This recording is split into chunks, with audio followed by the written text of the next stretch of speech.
Hola a todos, les saluda Walter Cornejo para compartir con ustedes las preocupaciones que tenemos acerca del gas natural. ¿Se cae el gas natural? A ver, veamos qué es lo que está pasando. Estuve la semana pasada, o esta semana, a comienzos en Chimbote, y encontramos lo siguiente. Que el GLP está a $1.12 litro y el GNB a 2.09. No es que el litro y el metro cúbico sean equivalentes, no. Pero un galón de gasolina equivalente en GLP requiere 5.09 litros de GLP.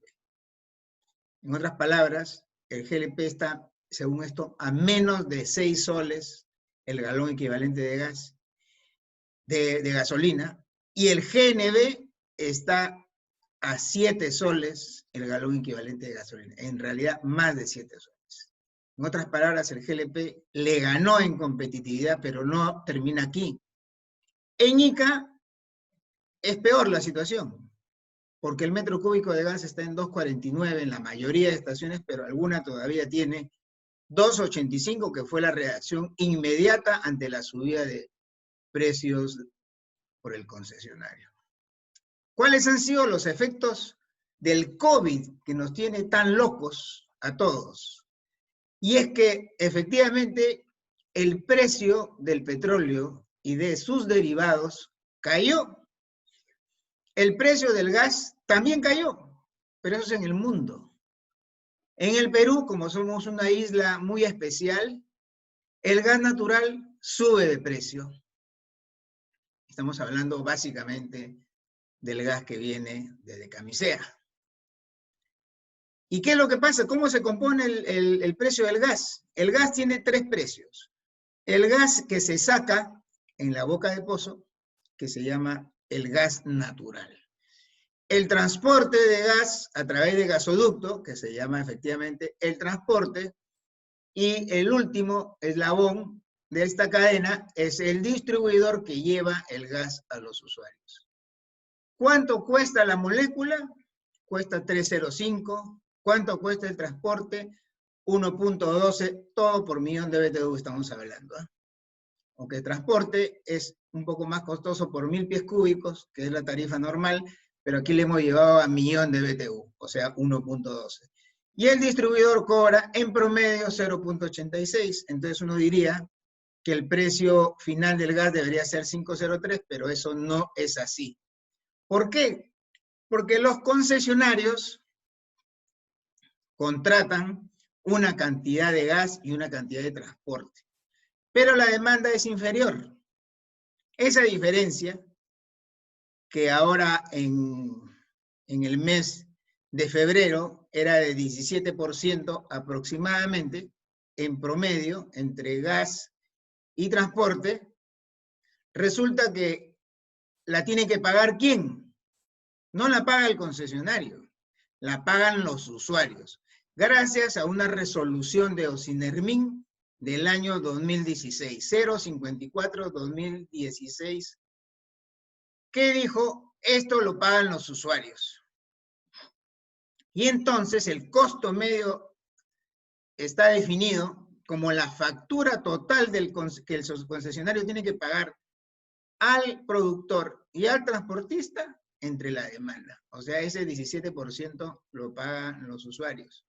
Pero ustedes imagínense, ahora, en medio de la cuarentena, la situación hubiera sido terrible, pero eso no pasó porque salió una resolución de Ocinermin diciendo que se pagaba prácticamente las tarifas anteriores, pero ahora ya post cuarentena ya no aplica eso y lo que se venía era probablemente no el 17, sino el 56%, asumiendo que la demanda ha caído 25% respecto de la demanda anterior a la cuarentena.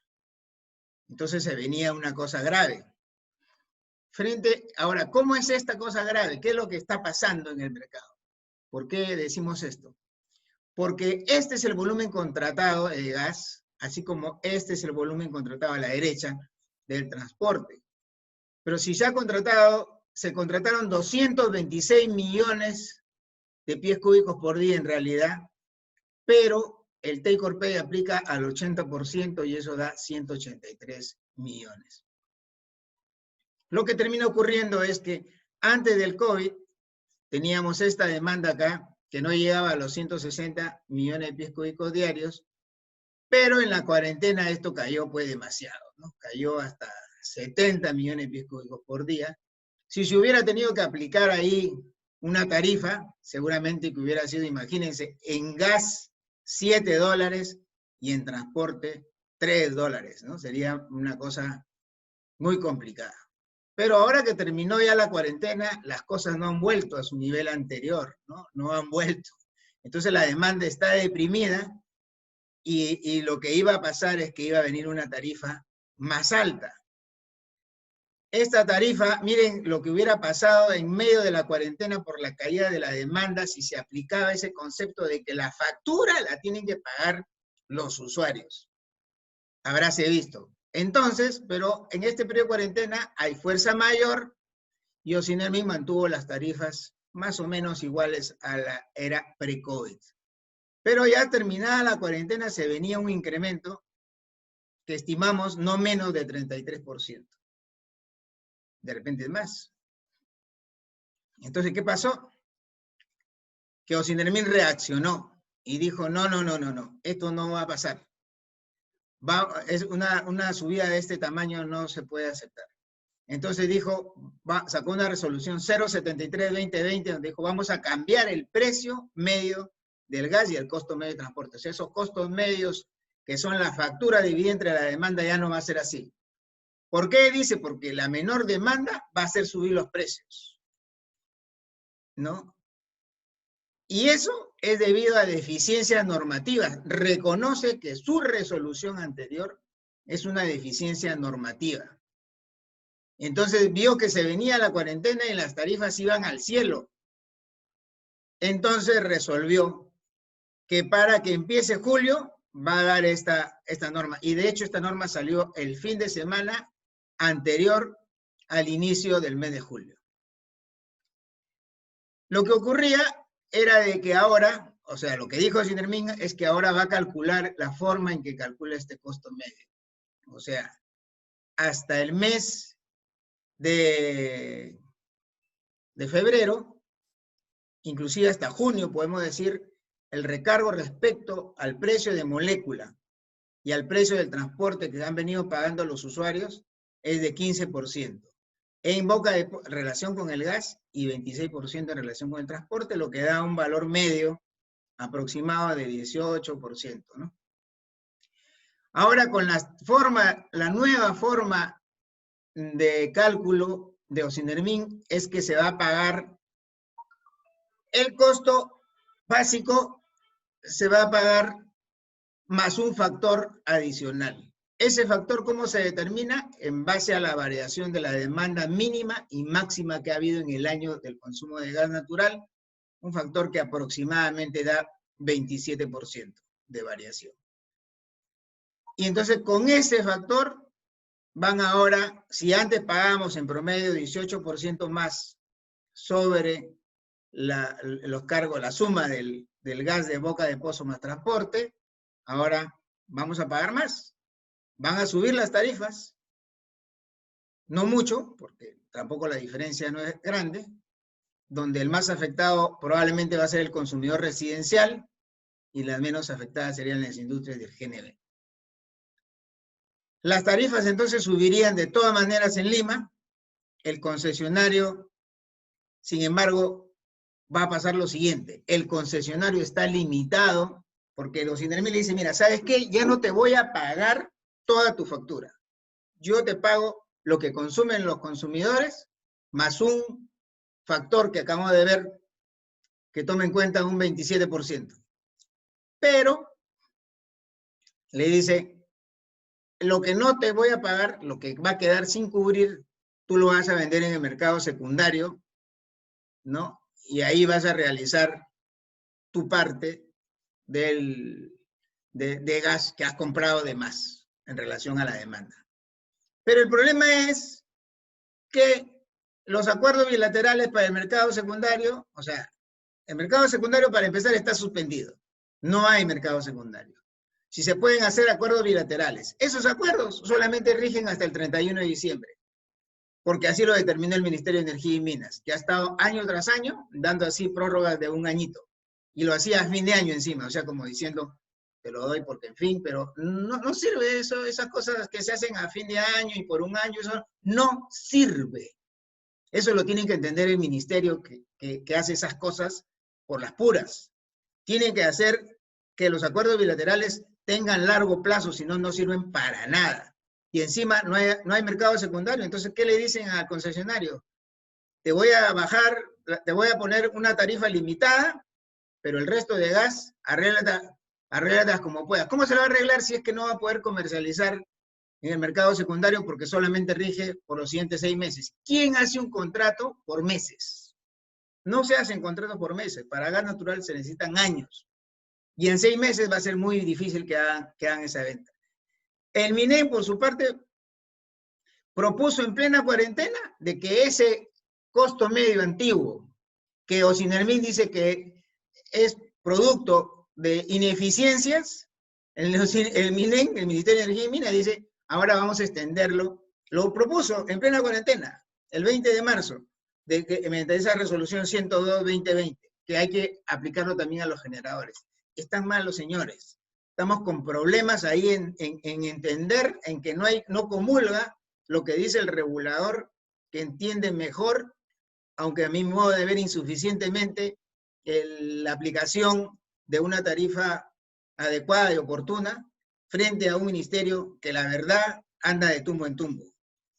Además, el ministerio tiene bajo el cajón el mercado secundario desde el año 2010, ya van 2 gobiernos con eso. Entonces uno dice, ¿el ministerio tiene un rol promotor? ¿Y dónde está ese rol promotor? ¿Es buena la solución de Ocinermin? Creemos que no es suficiente.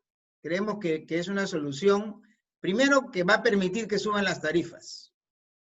Y segundo, que genera un vacío aquí con el concesionario, porque no está resuelta la venta en el mercado secundario. Entonces el concesionario dice, ¿a qué mercado secundario voy a acudir si no existe el mercado secundario y solamente están los acuerdos bilaterales?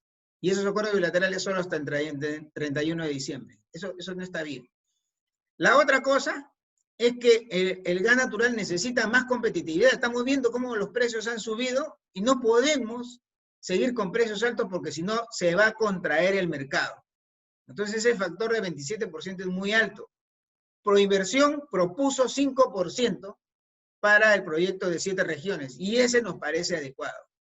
Pero cuando se produce un cambio de esta importancia, hay que ver de qué manera se mitiga temporalmente el problema al cual va a caer el concesionario. Entonces yo propongo, o sea, una de las propuestas nuestras es que se estructurar un bono sobre las conexiones que están fuera de plan durante 6 meses. Es decir, el concesionario ya dijo que va a hacer tantas conexiones en lo que resta del año, que es un plan 2020 reducido.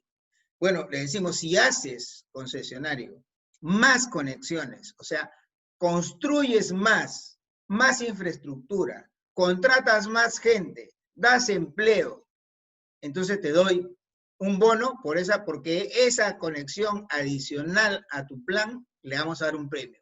Y eso sería por los siguientes 6 meses, ¿no? Hasta fin de año, donde esperamos pues que el ministerio prorrogue los acuerdos bilaterales y el concesionario pueda realizar su molécula de una manera adecuada. Y necesitamos pues que eso funcione. Entonces la solución definitiva tiene que ser clara, ¿no? El concesionario, él responde por sus compras. Eso parece ser que está claro, que Ocinermin ha llegado a la conclusión de que los usuarios no participamos de las decisiones del concesionario. Si él quiere contratar el doble, el triple de la demanda, es su problema. Y sus obligaciones son su problema.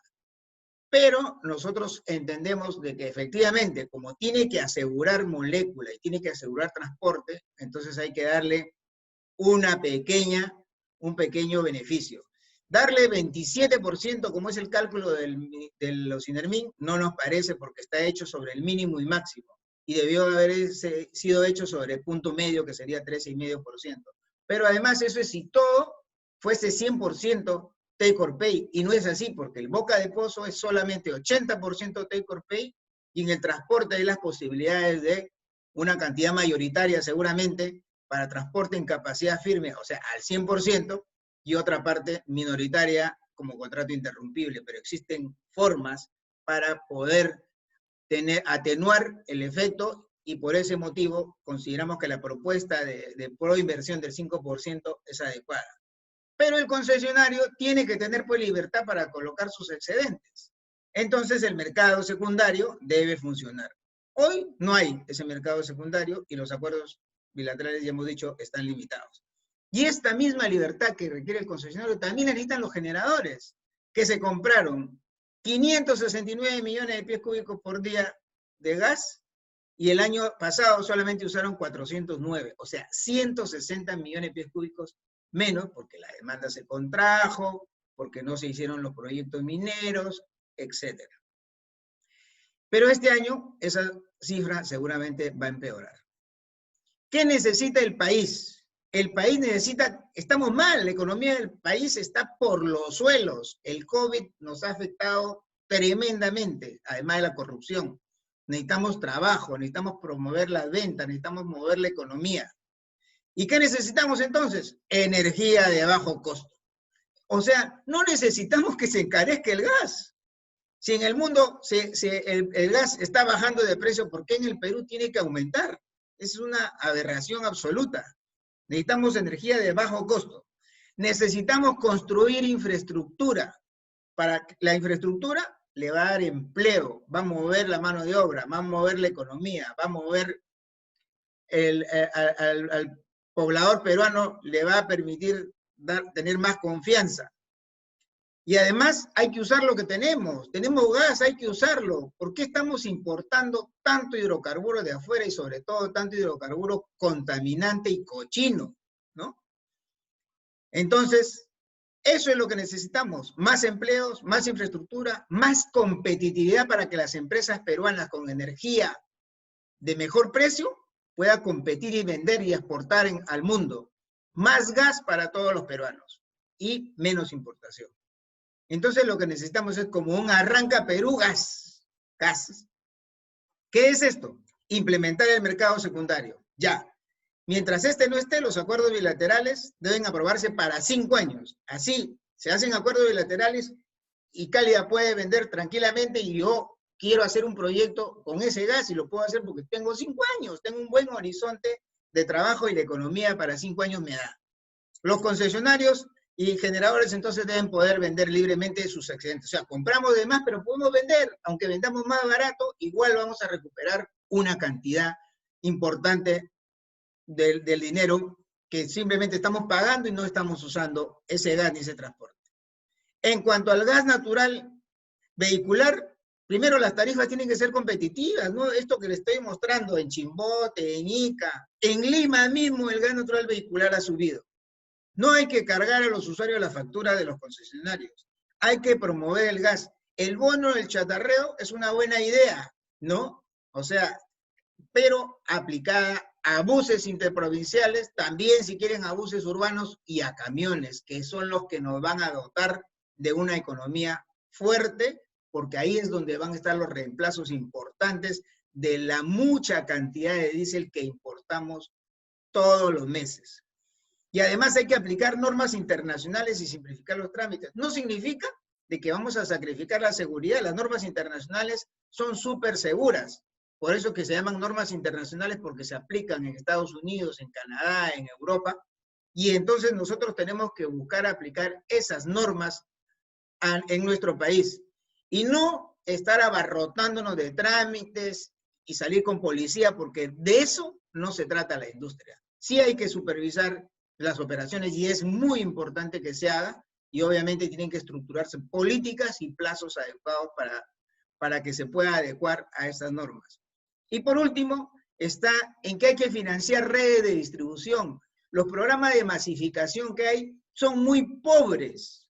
El Perú tiene 7,5 millones de usuarios de GLP y pretendemos nosotros poner 20.000, 30.000 casas por año convertidas a gas natural. Y eso le llamamos masificación. Eso no es masificación, eso es un saludo a la bandera y eso es un balconazo. Lo que necesitamos es que se haga masificación de veras. Entonces lo que decimos es que así como se paga para el FICE del GLP 60 millones de dólares al año, esos mismos 60 millones al año permitirían construir redes para 100 o 120.000 nuevas conexiones residenciales. Y eso sería que en 5 años haríamos 600.000. Estamos lejos de los 7 millones, pero es una forma más acelerada y ya tiene cara de masificación, no lo que hay ahora, ¿no? Y además hay que aplicar el FICE para las instalaciones internas, que se aplica en Lima y en Ica, pero no se aplica para las provincias. Eso está muy mal, pues eso tiene que aplicarse para todas las provincias, para toda la red de distribución. Bien, eso es lo que queríamos compartir con ustedes y esperamos pues que estas propuestas y estas críticas también sean tomadas en cuenta por nuestras autoridades, pero también por todos nuestros compatriotas. Muchas gracias.